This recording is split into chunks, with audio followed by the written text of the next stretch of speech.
This is from June 18th, 2019. Storytelling. I thought Mia Farrow dated Philip Roth to get back at Woody Allen. Novel trumps screenplay, literature trumps movie, National Book Award trumps Oscar.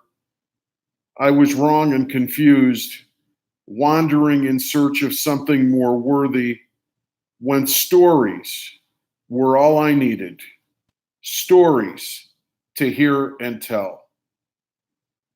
Mia loved movies when she was young but maturing, so she loved Woody Allen. Mia wanted to read when she got old, so she loved Philip Roth. Now that's a story. It's not a very good one. It's a little thin, not enough content, but it's a story or a start of one. I learned everything I needed about what a story is in my first improvisation classes. A simple koan to be contemplated upon, to ever greater depths. A story is a thing that belongs to all human beings. It is something we all do. Tell and listen to stories. Stories are biochemical and spiritual from the collective unconscious, our individual dreams, as natural as eating or making love or taking a shit. It can be Saul Bellow or the guy ahead of you in the checkout line at Walgreens. It can be Studs Terkel and his oral histories. It is Viola Spolin's exhortation, anyone can improvise.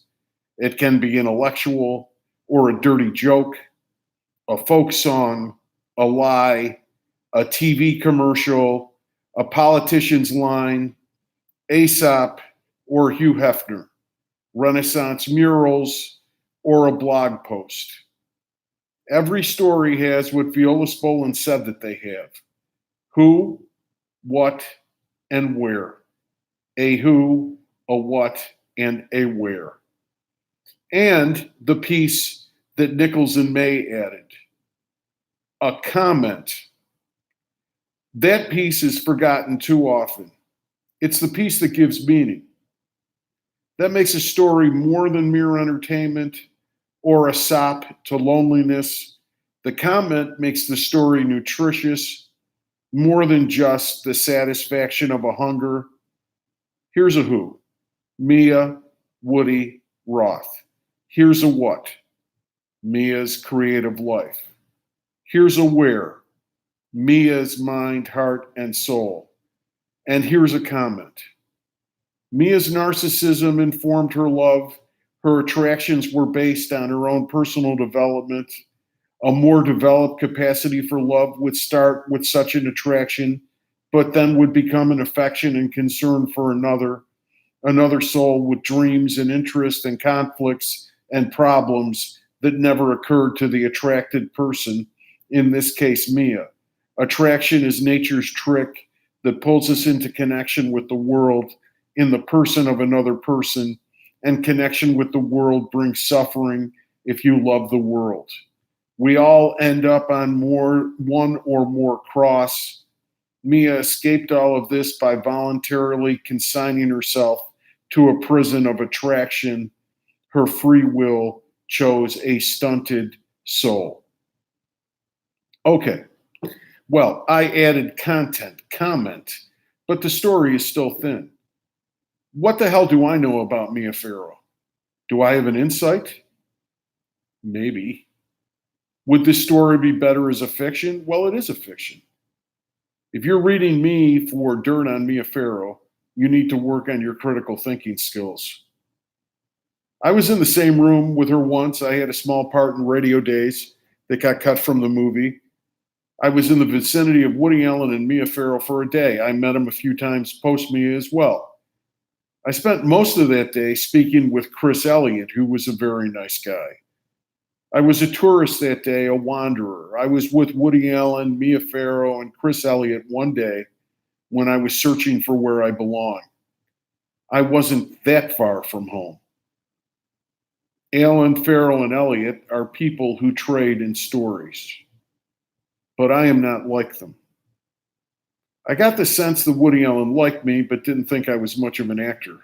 He saw something interesting in me, or maybe I just saw that in Woody Allen because it helps me be who I am. Woody Allen can size up a person quickly. He saw that I had the talent to be an interesting storyteller. He also had an inkling, I don't think he cared enough to think this all the way through, that I was born to tell my own stories, not to work or interpret for someone else. That's what I got out of my day on radio days. Woody Allen taught me something, but everyone teaches me something, everything too. I was also born to not be accepted, not to fit in. Oh, I'm sorry, I got that wrong. I was also born to be accepted, not to fit in. Spolin wrote about acceptance.